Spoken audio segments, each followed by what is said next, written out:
Hello friends, welcome to our channel Vidyarthi Gyan. Friends, हम लोग जो एबीएम पढ़ रहे हैं उसमें से थ्योरी का पार्ट जो चैप्टर नंबर 20 है, जो मॉड्यूल सी का, उसका हमने देख लिया है।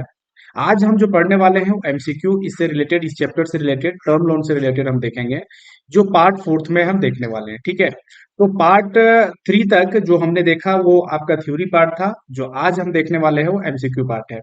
देखिए, ये सारे टॉपिक को यदि आपने अच्छे से कवर कर लिया है तो जो एमसीक्यू का पार्ट हम देखने वाले हैं उसमें कहीं कोई प्रॉब्लम आपको नहीं होगी। ये जो एमसीक्यू हमने लिया है वो आपकी जो मैकमिलन की बुक है वहां से हमने लिया है। एमसीक्यू के बाद हम देखेंगे कुछ वन लाइनर फॉर्म में कुछ कॉन्सेप्ट्स को भी देखने वाले हैं। तो सबसे पहले हम एमसीक्यू को क्लियर करते हैं।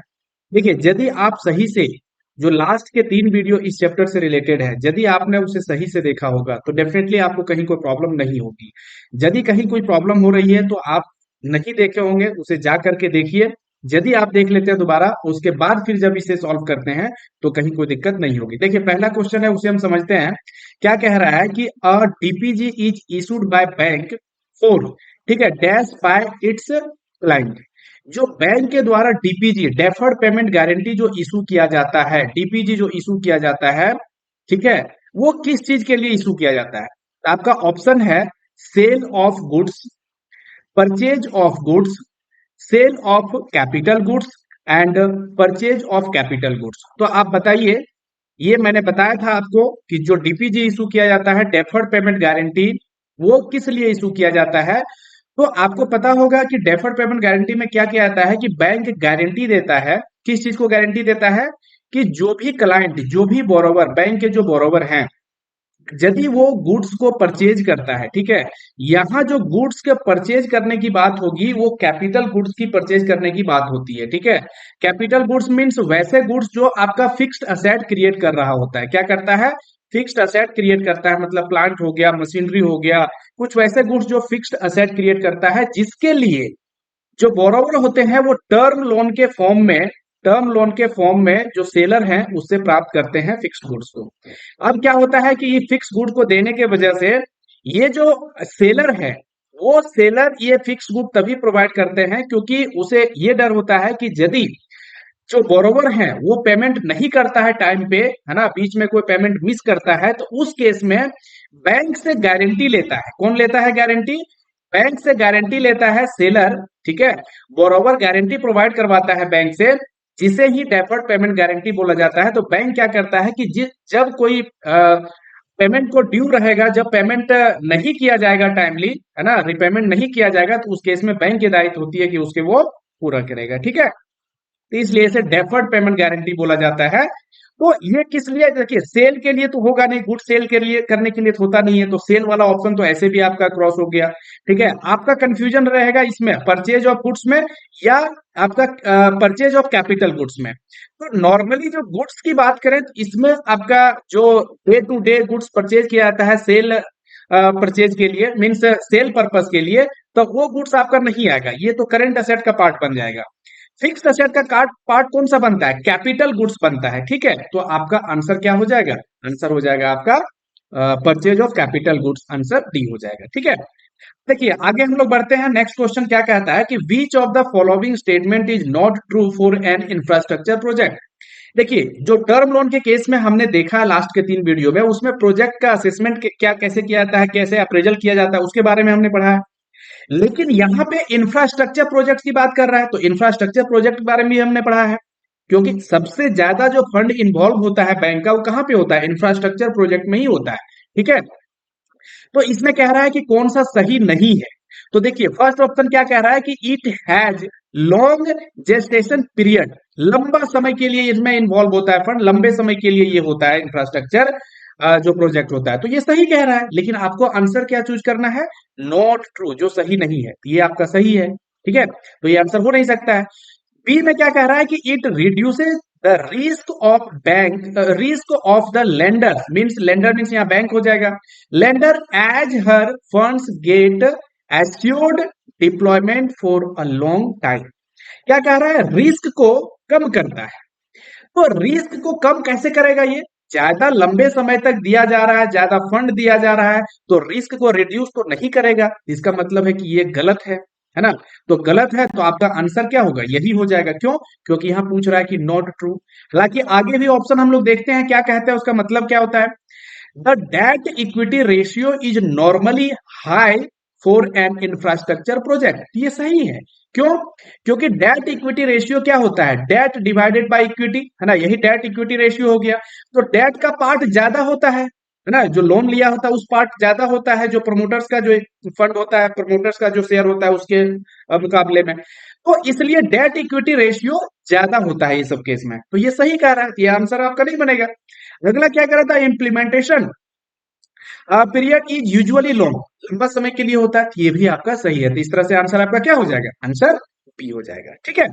अब देखिए तीसरा नंबर क्वेश्चन क्या कर रहा है। Which of the following is not a source of funds for meeting the cost of purchase of fixed assets by an enterprise.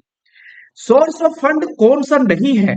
जो ऑप्शंस दिए हुए हैं उसमें से सोर्स ऑफ फंड कौन से नहीं है? तो सोर्स ऑफ फंड कहने का मतलब ये हो गया कि जो बिजनेस चलाने के लिए फंड वो जहां से अवेलेबल करवा रहा है वो कौन सा फंड इसमें से नहीं है। तो देखिए credit by supplier of assets, है ना?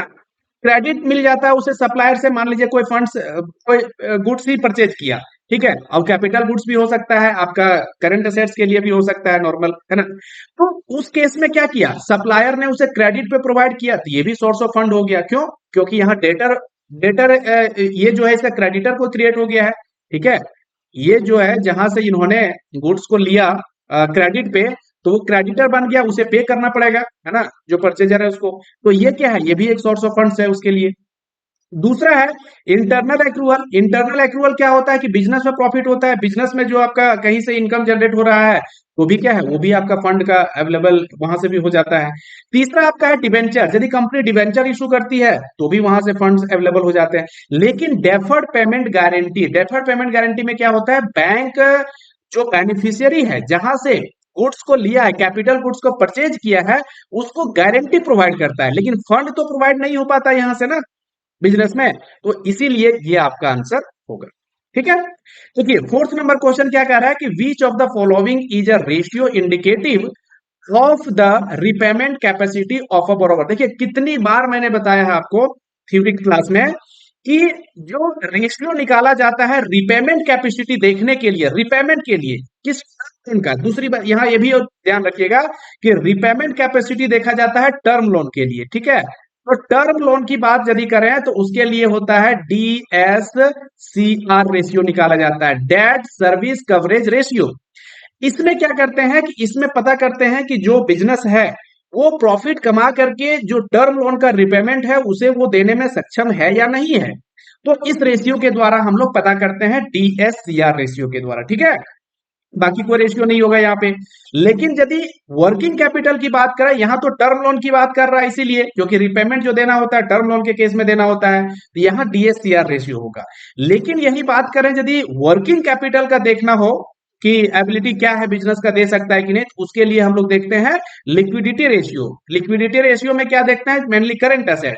तो करंट एसेट इक्वल टू क्या होता है? Current asset divided by, sorry, current ratio is equal to current asset divided by current liability. तो इस रेशियो के द्वारा वर्किंग कैपिटल का क्या उसका कैपेसिटी है रिपे करने का, उसके बारे में हम लोग देखते हैं। ठीक है। तो आपका आंसर यहाँ क्या हो जाएगा? DSCR। अब DSCR की यदि बात करें कि इसका कैसे निकाला जाता है, तो ये भी मैंने बताया था कि जो भी प्रॉफिट आफ्टर टैक्स होता है, PAT, इसमें से जो इंटरेस्ट देना होता है टर्म लोन में प्लस करेंगे, और जो प्रिंसिपल इंस्टॉलमेंट आपका है, जो इंस्टॉलमेंट लग रहा है, वो इंस्टॉलमेंट में प्रिंसिपल पार्ट और प्लस आपका इंटरेस्ट, इंटरेस्ट आपका इधर भी प्लस होगा नीचे भी प्लस होगा। तो ये जो वैल्यू निकलता है इससे डिसाइड होता है कि उसका जो रिपेमेंट कैपेसिटी है वो कितनी है। ठीक है। तो इस तरह से आप देख सकते हैं। डिटेल में थ्योरी क्लास में हमने बताया ही है। तो यदि आपको कहीं प्रॉब्लम हो रही, देखिए यहां जो मैं बता रहा हूं जस्ट आपको शॉर्ट में थोड़ा सा ओवरव्यू दे रहा हूं किसी भी चीज का। ठीक है। डिटेल में यदि समझना है तो आप वीडियो में जा करके, जो वीडियो डले हुए हैं उसमें जाकर के समझ लीजिए। ठीक है। और ऐसे भी यहाँ पे आपको अपने आप को असेस करना है यदि आपने वीडियो देखा है तो। ठीक है, कि कितना आप समझे हैं और कितना आप जो है सो सही बना पा रहे हैं। चलिए नेक्स्ट क्वेश्चन पे आप लोग बढ़ते हैं। क्या कह रहा है कि विच of the following is not correct regarding term loan by the bank. Bank यदि टर्म लोन प्रोवाइड करती है तो उसमें से कौन सा जो नीचे दिया गया है ऑप्शन, उसमें से कौन सा सही नहीं है, नहीं वाला चूज करना। देखिए ये नहीं वाला जो होता है ना, बहुत खतरनाक होता है। आप एग्जाम में क्या करते हैं कि क्वेश्चन को जल्दी जल्दी पढ़ने के चक्कर में नहीं, यहाँ यदि नोट लिखा हुआ है इस चीज को ध्यान यदि नहीं देते हैं तो आपका आंसर गलत हो सकता है, इसलिए इस पे जरूर ध्यान दीजिएगा। ठीक है, क्या कह रहा है फर्स्ट ऑप्शन कि asset liability matching is an important consideration in term financing.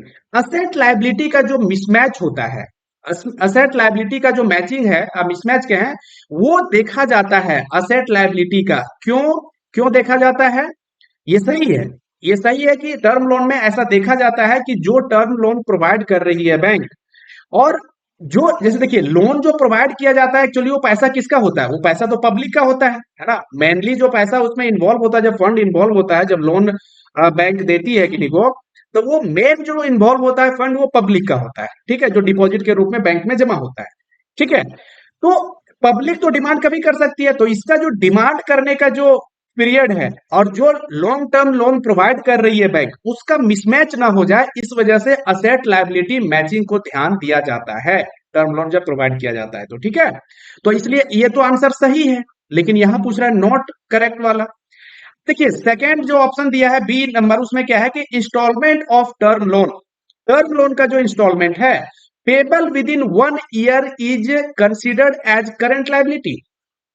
Term loan में जो रिपेमेंट करना पड़ता है, जो इंटरेस्ट का पार्ट है, इंस्टॉलमेंट है ना, इंस्टॉलमेंट प्रिंसिपल और इंटरेस्ट दोनों का जो पार्ट है, उसका जो रिपेमेंट किया जाता है वो बोल रहा है कि करेंट लायबिलिटी का पार्ट बनता है। तो बिल्कुल सही है। क्यों?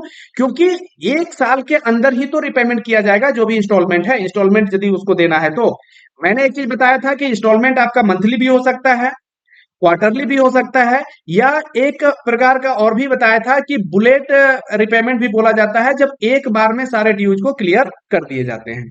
तो यहां बोल रहा है कि यदि इंस्टॉलमेंट का पेमेंट जो टर्म लोन का है तो जनरली मंथली और क्वार्टरली होता है, तो वो करंट लायबिलिटी का ही पार्ट बनेगा। क्यों?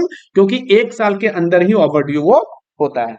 ठीक है, अगला है सीन ऑप्शन क्या कह रहा है कि repayment of a term loan can be in equated monthly instalment. Repayment जो है टर्म लोन का वो इक्विटेड मंथली इंस्टॉलमेंट ईएमआई के फॉर्म में हो सकता है। तो बिल्कुल हो सकता है, इसमें कौन सी बड़ी बात है। ठीक है, ईएमआई के फॉर्म में हो सकता है, मैंने बताया था ये मंथली भी हो सकता है, क्वार्टरली भी हो सकता है, वन टाइम भी पेमेंट किया जाता है जिसे बुलेट रिपेमेंट बोला जाता है। ठीक है, तो ये ऑप्शन भी सही है। आपका लास्ट ऑप्शन क्या कह रहा है कि current ratio is the most important ratio in appraisals of a term loan. तो गलत है ये, तो ये गलत है, इसका मतलब आपका आंसर यही होगा, क्योंकि पूछ रहा है यहाँ पे जो सही नहीं है वो आंसर बताना है। क्यों करंट रेशियो इंपॉर्टेंट नहीं है? क्यों, मैंने बताया था फर्स्ट क्वेश्चन में ही कि वर्किंग कैपिटल के लिए करंट रेशियो को निकाला जाता है, लेकिन यदि टर्म लोन की बात करें तो उसके लिए डीएससीआर रेशियो निकाला जाता है, उसको चेक किया जाता है। ठीक है, चलिए नेक्स्ट क्वेश्चन देखते हैं क्या कह रहा है। Project loans can be given by the bank to, किसको दिया जा सकता है प्रोजेक्ट लोन? किसी को भी दिया जा सकता है। वन कॉर्पोरेट्स नहीं, ऐसा तो जरूरी नहीं है। Only corporates and partnership firm, ऐसा भी जरूरी नहीं है। Only corporates partnership firms and society, ये भी जरूरी नहीं है। तो किसी भी बिजनेस एंटिटी को, जो भी बिजनेस कर रहा हो, उसे हम प्रोजेक्ट लोन प्रोवाइड कर सकते हैं। ठीक है, तो आपका आंसर क्या हो जाएगा? डी हो जाएगा। देखिए 7 नंबर क्वेश्चन क्या कह रहा है कि which of the following is not correct regarding financing of infrastructure project by the bank. Infrastructure project के लिए जब फाइनेंस किया जाता है तो उसमें से कौन सा सही नहीं है वो बताना है। डिटेल में तो हमने बताया ही है कि इंफ्रास्ट्रक्चर प्रोजेक्ट में क्या क्या क्राइटेरिया है, कौन कौन सा अप्रेजल किया जाता है बैंक के द्वारा, ये सारी चीजों को हमने देख लिया है। यहाँ पे जो पूछ रहा है उसके बारे में देखिए, banks are allowed to funds promoters equity in certain circumstances, क्या ये सही है? अब बताइए कि टर्म लोन जब प्रोवाइड किया जाता है, हालांकि इंफ्रास्ट्रक्चर प्रोजेक्ट्स के लिए, प्रोजेक्ट्स की बात करें बड़े बड़े प्रोजेक्ट्स में, तो टर्म लोन भी दिया जाता है, वर्किंग कैपिटल फाइनेंस भी दिया जाता है, और भी बहुत से प्रकार के हैं। उसमें से बोला जा रहा है कि क्या प्रमोटर्स के इक्विटी को भी अवेलेबल करवाने में बैंक लोन प्रोवाइड करती है, बैंक हेल्प करती है? जी बिल्कुल सही है, ये हेल्प करती है। बैंक प्रमोटर्स की भी इक्विटी को क्या अवेलेबल कराने के लिए बैंक फिनांस करती है। आगे क्या है कि exposure norms are relaxed by RBI. Infrastructure project के केस में जो एक्सपोजर नॉर्म्स होते हैं वो क्या रिलैक्स किया गया आरबीआई के द्वारा? बिल्कुल, इसमें कुछ रिलैक्सेशन दिया जाता है। आगे क्या है कि asset liability mismatch has been permitted by RBI. नहीं, असेट लायबिलिटी का मिसमैच हो ये आरबीआई परमिशन नहीं देता है। ठीक है, तो आपका आंसर क्या हो जाएगा? सी हो जाएगा। और लास्ट है कि IDFC infrastructure development finance finance company provides liquidity support to bank. Liquidity support provide करती है ये सब, ये कंपनी फाइनेंशियल इंस्टीट्यूशंस की बात करें या आपका इंफ्रास्ट्रक्चर डेवलपमेंट जो कंपनी होती है इस प्रकार की, वो बैंक को प्रोवाइड करती है क्या? Liquidity support. लिक्विडिटी सपोर्ट कैसे प्रोवाइड करती है कि बैंक जो इंफ्रास्ट्रक्चर प्रोजेक्ट के लिए लोन देती है, जो बैंक लोन प्रोवाइड करती है, ये क्या होता है? लॉन्ग टर्म का लोन होता है। क्या? लॉन्ग टर्म, काफी लॉन्ग समय के लिए होता है। लेकिन बैंक क्या करती है कि एसेट लायबिलिटी मिसमैच ना हो इसके वजह से इस लॉन्ग टर्म लोन्स को ये मीडियम टर्म के लोन में कन्वर्ट करती है। कैसे? कि जो आपका आईडीएफसी है या फाइनेंशियल इंस्टीट्यूशंस है उसके साथ एग्रीमेंट होता है और एग्रीमेंट में ये बोला जाता है कि कुछ समय के बाद उस लोन को आप टेक आउट करेंगे। टेक आउट करने का मतलब हो गया कि कुछ कुछ समय तक बैंक उस लोन को देती है, उसके बाद कुछ समय के बाद एग्रीमेंट के द्वारा, एग्रीमेंट जैसा होता है, उसके बाद आईडीएफसी या फाइनेंशियल इंस्टीट्यूशन जो होते हैं दूसरे, वो क्या करते हैं? उस लोन को टेक आउट कर लेते हैं। ठीक है, तो इससे क्या होता है? लिक्विडिटी सपोर्ट मिल जाता है बैंक को। समझ में आ रहा है? नेक्स्ट क्या कह रहा है, ये लास्ट क्वेश्चन है आपका कि विच of the following statement is not correct for project appraisal. Project का जब अप्रेजल किया जाता है तो कौन सा स्टेटमेंट इसमें से सही नहीं है? मैक्सिमम में आपका नॉट करेक्ट वाला आता है, तो इसलिए ध्यान दीजिएगा इस चीज को। पहला क्या रहा है कि examination of technical feasibility is carried out. देखिए, टेक्निकली कैसा वो प्रोजेक्ट है हमारे लिए वो देखना पड़ता है बैंक को, तो ये सही है ना। प्रोजेक्ट का जब अप्रेजल किया जाता है तो टेक्निकली वो कैसा है, फिजिबल है कि नहीं, उसको चेक किया जाता है। ये आपका ऑप्शन सही है ना। लेकिन यहाँ नॉट सही वाला पूछ रहा है कि नॉट करेक्ट वाला, ये आपका होगा नहीं। अगला क्या कह रहा है कि the contributions of promoters form a part of financial appraisal. कि जब कंट्रीब्यूशन, जो प्रमोटर्स का जो कंट्रीब्यूशन है उसको देखने के लिए हम लोग फाइनेंशियल अप्रेजल करते हैं, तो फाइनेंशियल अप्रेजल के द्वारा ही, मैंने क्या बताया था, देखिए दो में कंफ्यूजन होगा, जो दो प्रकार के अप्रेजल्स हैं, एक फाइनेंशियल अप्रेजल और एक कॉमर्शियल अप्रेजल। ठीक है, फाइनेंशियल अप्रेजल में मेनली क्या होता है कि बैलेंस शीट को देखा जाता है। चाहे प्रमोटर्स की बात करें, फॉर्म्स की बात करें, उसमें बैलेंस शीट को देखा जाता है कि किस प्रकार से बिजनेस चल रहा है, कितना किसकी हिस्सेदारी है। ठीक है, तो ये प्रमोटर्स का जब अप्रेजल हम करेंगे, कंट्रीब्यूशन कितना है, तो वो फाइनेंशियल अप्रेजल में करेंगे, ये बिल्कुल सही है।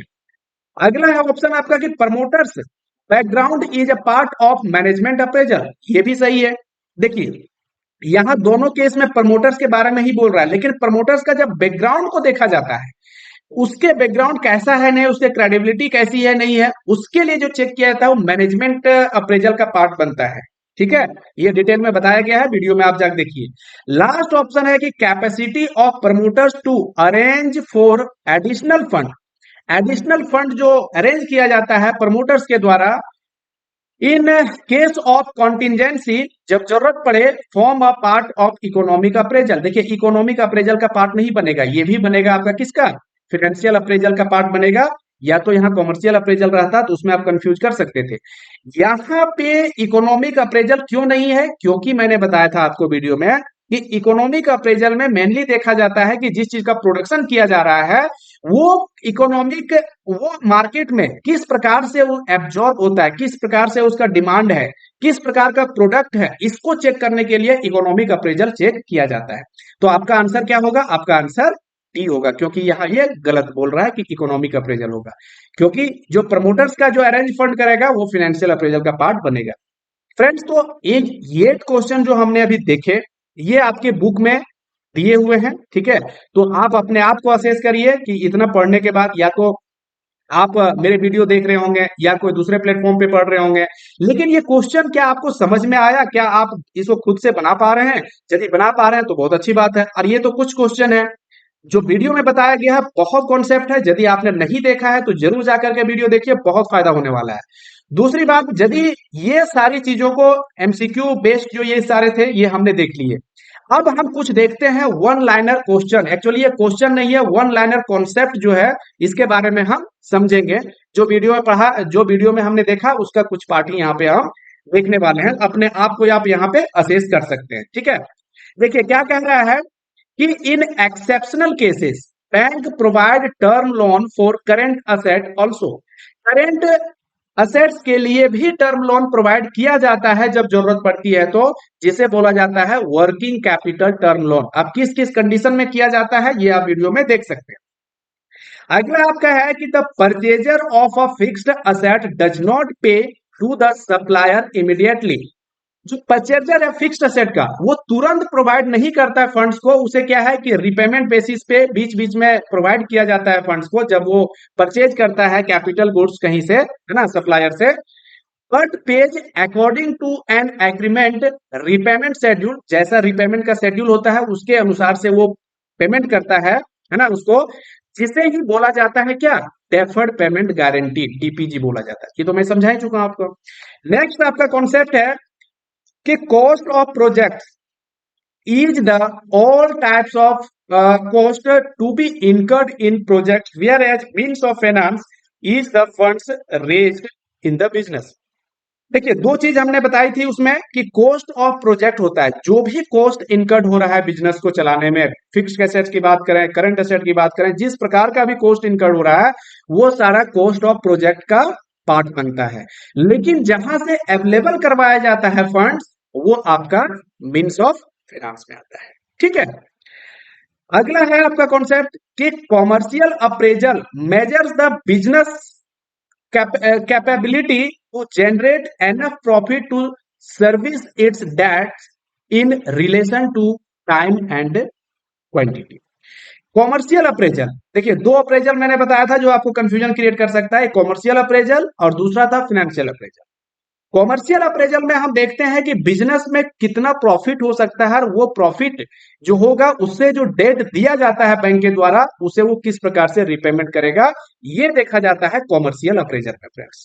ठीक है, और फाइनेंशियल अप्रेजल में कौन सा पार्ट देखा जाता है कि पहले से बिजनेस की क्या स्ट्रेंथ है, कितना उसमें बैलेंस में रेशियो जो देखा जाता है बैलेंस शीट में, वो मेनली फाइनेंशियल स्टेटमेंट का फाइनेंशियल अप्रेजल का पार्ट बनता है। ठीक है, देखिए अगला जो पॉइंट कह रहा है कि it is the point where total cost equal sale value. जहां पे कॉस्ट जो टोटल कॉस्ट इनकर्ड हुआ है बिजनेस में और वो सेल जो किया गया है उसके वैल्यू के बराबर हो जाता है। ठीक है, the BEP break even point is the point, तो वो ब्रेक इवन पॉइंट कहलाता है। तो break even point is the point at which cost और एक्सपेंसेस, जो कॉस्ट लगा है बिजनेस में, चाहे फिक्स्ड एसेट्स की बात करें, सॉरी फिक्स, देखिए कॉस्ट जो इनकर्ड होता है कैसा होता है, एक तो होता है फिक्स्ड कॉस्ट और एक होता है आपका वेरिएबल कॉस्ट। ठीक है, दो प्रकार का कॉस्ट होता है। फिक्स्ड कॉस्ट जो होता है ये फिक्स रहता है बिजनेस में, चाहे आप जितना मर्जी सेल कर लीजिए। जैसे आपने एक बार मशीन आपने खरीद ली, प्लांट आपने लगा लिया, ठीक है, तो प्लांट्स आपका चल रहा है, आपने जो बिल्डिंग बनाई है, तो ये फिक्स्ड एसेट का पार्ट बन जाता है, फिक्स्ड कॉस्ट का पार्ट बनता है। ठीक है, क्यों, क्योंकि एक बार बिजनेस में ये लग चुका है आपका। वेरिएबल कॉस्ट क्या है कि आप सेल कर रहे हैं, उसके सेल के लिए आप एडवर्टाइज कर रहे हैं, उसके लिए कमीशन आप प्रोवाइड कर रहे हैं, रॉ मटेरियल आपका आ रहा है, तो जैसे जैसे सेल बढ़ेगा वैसे वैसे आपका वेरिएबल कॉस्ट भी बढ़ेगा। ठीक है, तो ब्रेक इवन एनालिसिस में क्या होता है कि जो जिस पॉइंट पे जो कॉस्ट लगा है आपका, फिक्स्ड कॉस्ट और variable cost and revenue, revenue means sale के जो द्वारा जो सेल करने के बाद जो आपका रेवेन्यू जनरेट हो रहा है, वो जब आपका इक्वल हो जाता है तो उसी को बोला जाता है ब्रेक इवन पॉइंट, जिसे ब्रेक इवन एनालिसिस के द्वारा हम समझते हैं। न्यूमेरिकल बेस्ड इसका क्वेश्चन जो है एग्जाम्पल के साथ हमने बताया भी है, कॉन्सेप्ट जो वीडियो में है तो वहां देख सकते हैं। There is no net loss और गेन, जहां पे ना ही लाभ होता है ना हानि होती है, तो वैसे केस को, वैसे पॉइंट को बोला जाता है ब्रेक इवन पॉइंट। ठीक है, समझ में आ गया। और ब्रेक इवन पॉइंट के बाद जितना भी सेल किया जाएगा उसके द्वारा जो भी प्रॉफिट होगा वो बिजनेस का एक्चुअल प्रॉफिट होता है। समझ में आ रहा। देखिए नेक्स्ट जो पॉइंट है, जैसे यहाँ पे आपका फॉर्मूला भी बताया गया है कि ब्रेक इवन पॉइंट की यदि बात करें, यूनिट टर्म में दिया यदि हो, यूनिट फॉर्म में यदि दिया हो, तो उस केस में क्या होता है, fixed assets fixed cost divided by selling price per unit minus variable cost per unit. और ये जब दोनों का डिफरेंस लेते हैं इसे कंट्रीब्यूशन बोला जाता है, कंट्रीब्यूशन पर यूनिट। ठीक है, तो इसमें फिक्स्ड असेट्स को ऊपर क्यों रखा गया है? क्योंकि सबसे पहले फिक्स्ड कॉस्ट को क्यों रखा गया है कि सबसे पहले फिक्स्ड कॉस्ट को क्या किया जाता है, फिक्स्ड कॉस्ट जो भी लगा हुआ है पहले उसको एडजस्ट किया जाता है, और जो पार्ट फिक्स्ड असेट्स को एडजस्ट करने में लगता है, इसका जब डिफरेंस लेते हैं तो ये आपका वेरिएबल कॉस्ट भी यहाँ पे एडजस्ट हो जाता है। ठीक है, तो ये जो आपका रिजल्ट आता है यही ब्रेक इवन पॉइंट का रिजल्ट आता है, जिस पॉइंट पे बिजनेस में ना ही लॉस होगा ना ही प्रॉफिट होगा। ठीक है, ये तो हो गया यूनिट की बात करें तो। लेकिन यदि आपका वैल्यू यूनिट में ना दिया हो तो कैसे ब्रेक इवन पॉइंट निकालेंगे?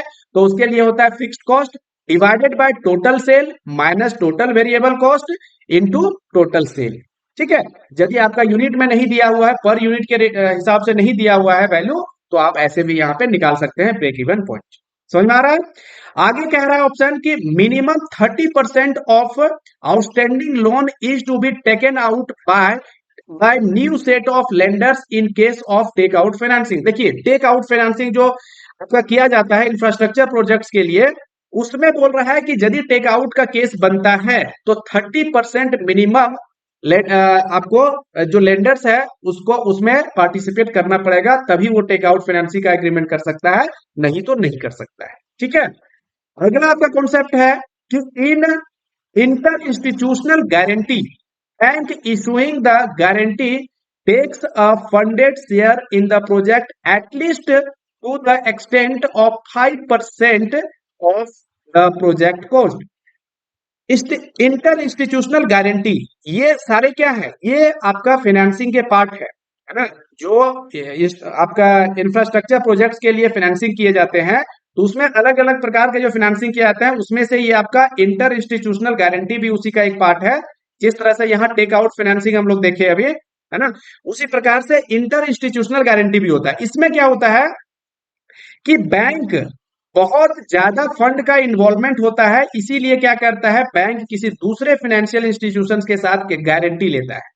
गारंटी लेता है कि यदि कहीं कोई प्रॉब्लम हुई तो वो उसका क्या कर सकता है, गारंटी जब लिया हुआ रहेगा तो बहुत ज्यादा प्रॉब्लम बैंक को नहीं होगी, यदि आपका इंफ्रास्ट्रक्चर प्रोजेक्ट खराब होता है, बैड होता है तो। ठीक है, तो इसके लिए कंडीशन है कि कम से कम वो बैंक का 5% इन्वॉल्वमेंट उस प्रोजेक्ट में खुद का होना चाहिए, तभी वो ले सकता है इंटर इंस्टीट्यूशनल गारंटी।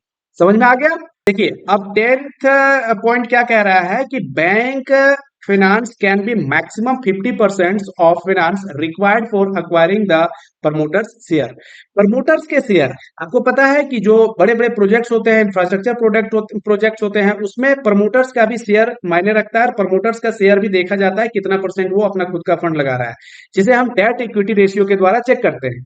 तो उसमें जो फंड्स अरेंज किया जाता है, उस फंड्स को अरेंज करने में भी बैंक क्या करती है, बैंक उसे हेल्प करती है, जो मैक्सिमम 50% तक हो सकता है। अगला पॉइंट है कि the aggregate PSE, PSE means क्या होगा, partial credit enhancement provided by all banks for a given bond issue shall be limited to 50%।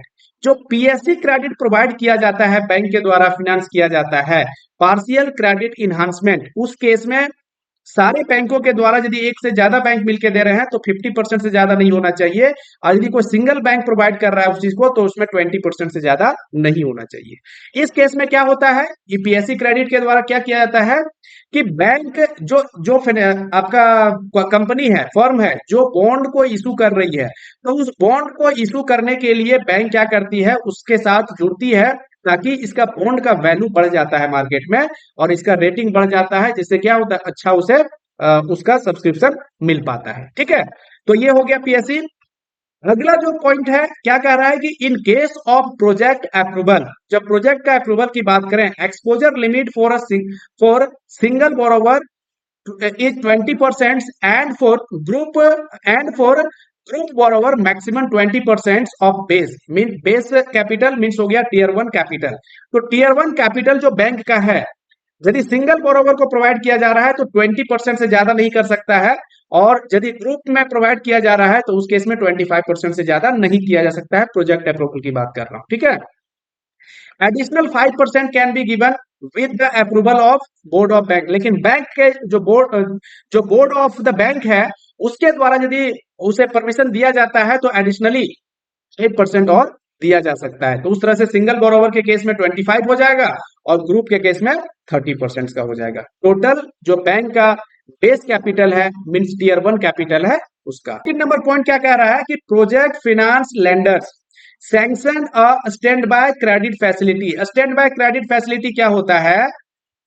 To fund cost overrun if needed. जब कॉस्ट ओवररन लग रहा है, ये क्या मतलब है ये बता रहा हूं। सबसे पहले समझिए कॉस्ट ओवररन क्या होता है।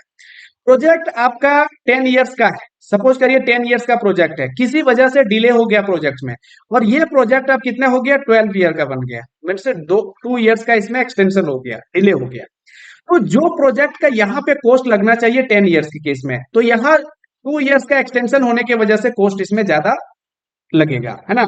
या किसी वजह से कॉस्ट उसमें जो उस पहले से जो प्रोजेक्शन था उसका पहले से जितना था कॉस्ट का उससे ज्यादा कॉस्ट लग रहा है, तो उसे ही बोला जाता है कॉस्ट ओवररन। और जब कॉस्ट ओवररन होने की उम्मीद है ऐसा, तो उसके लिए क्या किया जाता है कि स्टैंड बाय क्रेडिट पहले से ही प्रोवाइड किया जाता है प्रोजेक्ट को। जिस समय ओरिजिनल सैंक्शन किया जाता है प्रोजेक्ट का, उसी समय स्टैंड बाय क्रेडिट फैसिलिटी भी प्रोवाइड किया जाता है कि कभी ऐसा इमरजेंसी हो कि उसका कॉस्ट ओवररन की जरूरत पड़े तो वो स्टैंड बाय क्रेडिट शुरू में ही उसे प्रोवाइड कर दिया जाता है, और जब एक्चुअल वो चीज होगा कॉस्ट ओवररन लगेगा तो उस समय उसका डिसबर्समेंट किया जाएगा। समझ में आ रहा है? लेकिन ये जिस समय ओरिजिनल सैंक्शन किया जाता है प्रोजेक्ट का उसी समय इसका भी सैंक्शन किया जाता है। समझ में आ गया? देखिए अब 14 नंबर क्या कह रहा है कि कॉस्ट ओवररन फैसिलिटी। ठीक है, कॉस्ट ओवररन फैसिलिटी मतलब स्टैंड बाय क्रेडिट फैसिलिटी जो प्रोवाइड किया जाता है कॉस्ट ओवररन यदि होता है बिजनेस में, उस केस में तो उसका सीलिंग को 10% बताया गया कि इससे ज्यादा हम नहीं दे सकते हैं। वो किसका? ओरिजिनल जो प्रोजेक्ट का कॉस्ट है उसका 10% से ज्यादा नहीं दे सकते हैं। ठीक है, जो भी यहां मैंने बताया 13 नंबर पॉइंट में, उसमें जो प्रोवाइड किया जाएगा स्टैंड बाय क्रेडिट फैसिलिटी वो 10% से ज्यादा नहीं होना चाहिए जो ओरिजिनल कॉस्ट है प्रोजेक्ट का। लास्ट पॉइंट आपका कह रहा है कि when the repayment of term loan is done in one time is called bullet repayment. ये तो पहले भी बताया था मैंने कि जब एक ही बार में रिपेमेंट कैसे किया जाता है, मंथली किया जा सकता है, क्वार्टरली किया जा सकता है। यदि एग्रीकल्चर के लोन्स की बात करें तो उसका जो क्रॉप्स का जो ड्यूरेशन है उसके आधार पे किया जाता है। लेकिन जब एक बार में टोटल लोन का जो पार्ट है उसमें इंटरेस्ट और प्रिंसिपल का पार्ट एक बार में पेमेंट कर दिया जाता है तो उसे बोला जाता है क्या? बुलेट रिपेमेंट बोला जाता है। ठीक है, समझ में आ गया? तो यहां तक जो भी आपने पढ़ा था वीडियो में, लास्ट के 3 वीडियो में, वही सारी चीजों में से कुछ कुछ इंपॉर्टेंट चीज को मैं यहाँ आपको अलग से बता दिया ताकि आप अच्छे ढंग से इस चीज पे ज्यादा जोर दे पाएं और अच्छे ढंग से इसे क्लियर कर पाएं। यदि अच्छा लगा और इस तरह से आप चाहते हैं कि आगे भी कंटिन्यू करें इस प्रकार के सीरीज को, जब भी कोई चैप्टर कंप्लीट होता है तो उसके बाद उससे जो भी इंपॉर्टेंट पॉइंट बनते हैं उससे रिलेटेड एमसीक्यू जो बनते हैं, ऐसा यदि आपको लगता है कि आपके लिए बेनिफिशियल हो सकता है तो कमेंट करके बताइए, जरूर इस प्रकार के चीजों को आगे भी कंटिन्यू किया जाएगा। Thank you.